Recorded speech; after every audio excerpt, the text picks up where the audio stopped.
सासूबाई सासूबाई भात घालते हो, तांदूळ किती घेऊ?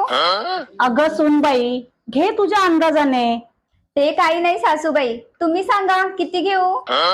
अगं आपल्या घरात इनमिन 5 माणसं आहेत, त्याप्रमाणे घ्यायचे तांदूळ. ते काही नाही सासूबाई, तुम्ही मला परफेक्ट सांगा किती घेऊ तांदूळ? अगं कमाल आहे सुनबाई तुझी, त्यात कसला आलाय ग परफेक्टपणा. ते काही नाही सासूबाई, तुम्ही मला परफेक्ट म्हणजे परफेक्ट सांगा किती घेऊ तांदूळ?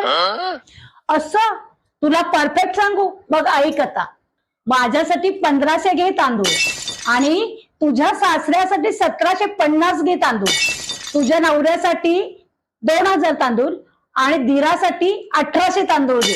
एकूण 7050 तांदूळ घे. तुझ्यासाठी त्यात किती पाहिजे ते तांदूळ घे आणि बनव एकदाचा भात.